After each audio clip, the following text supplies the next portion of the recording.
Welcome back, boys and girls, to another edition of Snack Time with a Dollop of Read Aloud. Okay, so when we were last reading Number of the Stars by Lois Lowry, with permission granted by Houghton Mifflin Publishing for me to be able to share this with you, when we were last with each other reading Number of the Stars, we had a question that we needed to answer. Did Annemarie forget about her great Aunt Bertie, or did that mean something else? Now, I remember some of your posts that you shared that you thought maybe it's possible she forgot. She's young. Sometimes you forget older relatives that you don't see all the time. Totally natural. But some of you thought that maybe it was a message. Now, we don't know for sure yet. So when we read today, chapter 9, we're going to maybe get a little bit more information. So keep that question in mind. Could she have forgotten? Purely an accident? It's possible. Is it a code or a secret message? Also possible. All right. So while we're reading, try to think about that. Why are you lying? Chapter 9. Annemarie went outside alone after supper. Through the open kitchen window, she could hear Mama and Ellen talking as they washed the dishes.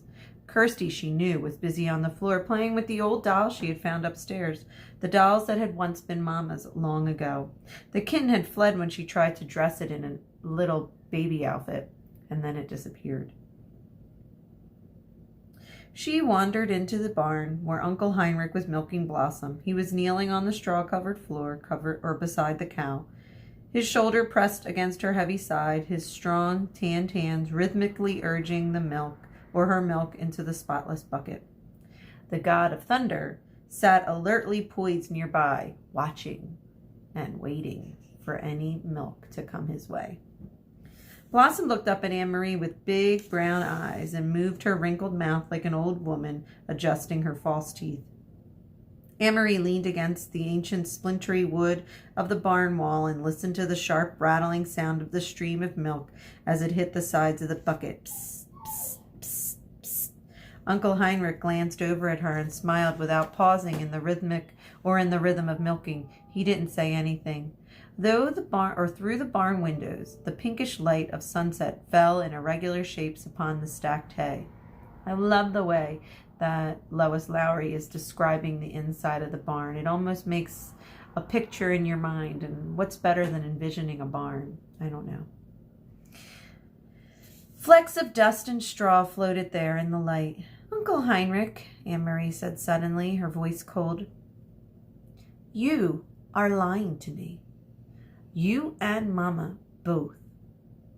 His strong hands continued, deftly pressing like a pulse against the cow. The steady streams of milk still came. Psst, psst, psst, psst. He looked at her again, his deep blue eyes kind and questioning. You are angry? He asked. Yes. Mama has never lied to me before. Never.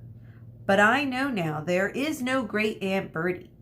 Never once in all the stories I've heard, in all the old pictures I've seen, has there ever been a great Aunt Bertie. Uncle Heinrich sighed. Blossom looked back at him as almost if to say, almost done, and indeed the streams of milk lessened and slowed. He tugged at the cow gently but firmly, pulling down the last of the milk. The bucket was half full, frothy on top.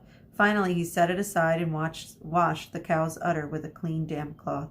Then he lifted the bucket to a shelf and covered it. He rubbed the cow's neck affectionately. At last, he turned to Annemarie as he wiped his own hands with a cloth. How brave you are, little Annemarie, he said suddenly. Or he asked suddenly. How brave are you, little Annemarie? Sorry, he asked suddenly. She was startled and dismayed. It was a question she did not want to be asked. When she asked it of herself, she didn't know the answer. Remember earlier in the story when we said, what kind of person is Annemarie? And several of you said that Annemarie was a brave person. We now have to wonder, is she a brave person?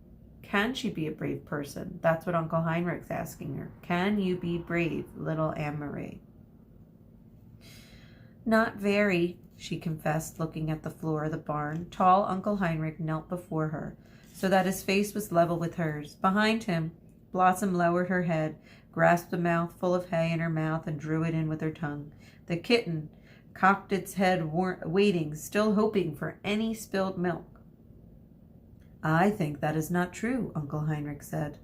I think you are like your mamma, and like your papa, and like me, frightened but determined.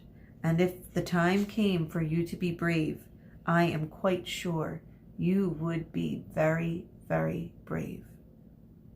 But, he added, it is much easier to be brave if you do not know everything.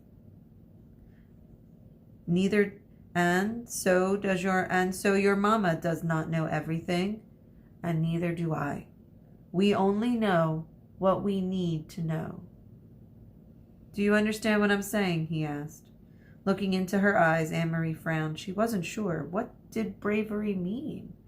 She had been very frightened the day, not long ago, though it now seemed far in the past, when the soldier had stopped her on the street and asked her a question in a very rough voice. And she had not known everything then. She had not known that the Germans were going to take away the Jews. And so when the soldier asked, looking at Ellen that day, what is your friend's name, she had been able to answer him, even though she was frightened. If she had known everything, it would not have been easy to be brave. She began to understand just a little. Yes, she said to Uncle Heinrich, I think I understand. You guessed correctly, he told her. There is no great Aunt Bertie. And you also guessed correctly that there never has been. Your mama lied to you, and so did I. We did so, he explained, to keep you or to help you be brave, because we love you.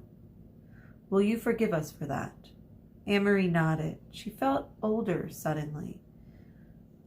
And I am not going to tell you any more. Not now, for that very same reason. Do you understand? Annemarie nodded again. Suddenly there was a noise outside. Uncle Heinrich's shoulders stiffened. He rose quickly, went to the window of the barn, stood in the shadows, and looked out. Then he turned to Annemarie. It is the hearse, he said. It's Great Aunt Bertie, who never was. He smiled wryly. So, my little friend, it is time for the night of mourning to begin. Are you ready? Annemarie took her uncle's hand, and he led her from the barn.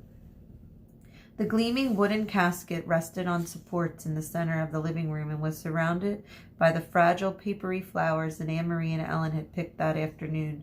Lighted candles stood in their holders on the table and cast a soft, flickering light. The hearse had gone, and the solemn-faced men who had carried the casket indoors had gone with it, after speaking quietly to Uncle Heinrich. Kirsty had gone to bed reluctantly, complaining that she wanted to stay up with the others, that she was grown up enough, and that she had never seen a dead person before in a closed-up box. And that, again, it just wasn't fair. But Mama had been firm, and finally Kirsty sulkingly trudged up the stairs, with her dolls under one arm and the kitten under the other. That poor kitten. Ellen was silent and had a sad expression. I'm so sorry your great Aunt Bertie died, Annemarie heard her say to Mama, who smiled sadly and thanked her. Annemarie had listened and said nothing. So now I, too, am lying, she thought. And to my very best friend. I could tell Ellen that it isn't true, that there isn't a great Aunt Bertie. I could take her aside and whisper the secret to her so that she wouldn't have to feel so sad. But she didn't. She understood that she was protecting Ellen this way, the way her mother had protected her. Although she didn't understand what was happening or why the casket was there or who in truth was in it, she knew that it was better, safer for Ellen to believe in great Aunt Bertie. So she said nothing. Other people came as the night grew darker. A man and a woman, both of them dressed in dark clothing. A woman carrying a sleeping baby appeared at the door, and Uncle Heinrich gestured for them to come inside. They nodded to Mama and to the girls. They went, following Uncle Heinrich, to the living room and sat down quietly. "Friends of Great Aunt Bertie," Mama said quietly in response to Annemarie's questioning look. Annemarie knew that Mama was lying again. And she could see that Mama understood that she knew. They looked at each other for a long time and said nothing. In that moment, with that look, they became equals. From the living room came the sound of a sleeping baby's wail. Annemarie glanced through the door and saw the woman open her blouse and begin to nurse the infant, who quieted. Another man arrived, an old man, bearded. Quietly, he went to the living room and sat down, saying nothing to the others, who only glanced at him. The young woman lifted her baby's blanket, covering its face and her own breast. The old man bent his head forward and closed his eyes as if he were praying. His mouth moved silently, forming words that no one could hear, and Annemarie stood in the doorway watching the mourners as they sat in the candlelit room. Then she turned back to the kitchen and began to help Ellen and Mama as they prepared the food. In Copenhagen, she remembered when Liesel had died. Friends had come to their apartment every evening. All of them had brought food so that Mama wouldn't have to cook. Why hadn't these people brought food? Why didn't they talk? In Copenhagen, even though the talk was sad, people had spoken softly to one another and to Mama and Papa. They had talked about Liesel, remembering happier times, hoping that they would lift Mama and Papa's spirits with their kind words. Thinking about it as she sliced cheese in the kitchen, Annemarie realized that these people had nothing to talk about. But they couldn't speak of happier times with Great Aunt Bertie, when there had never been a Great Aunt Bertie at all. Uncle Heinrich came into the kitchen. He glanced at his watch and then at Mama. "It's getting late," he said. "I should go to the boat." He looked worried. He blew out the candle so that there would be no light at all. He opened the door and he stared beyond the gnarled apple tree in the darkness. Gnarled means like kind of bent and craggy, like all kinds of bumpy and bent. So it's a tree that's kind of like that. "Good. Here they come," he said in a low voice. "Ellen, come with me." Ellen looked questioningly towards Mama, who nodded. "Go with Heinrich," she said. Annemarie watched, still holding the wedge of firm cheese in her hand, as Ellen followed Uncle Heinrich into the yard, and she could hear a sharp, low cry from Ellen, and then the sound of voices speaking softly. In a moment, Uncle Heinrich returned. Behind him was Peter Nielsen. Tonight, Peter went first to Mama and hugged her. Then he hugged Annemarie and kissed her on the cheek, but he said nothing. There was no playfulness to his affection tonight, just a sense of urgency and of deep worry. He went immediately to the living room, looked around, and nodded at the silent people there. Ellen was still outside, but in the moment the door opened and she returned, held tightly like a little girl, her bare legs dangling against her father's chest. Her mother was beside them. Oh, that scene gives me chills.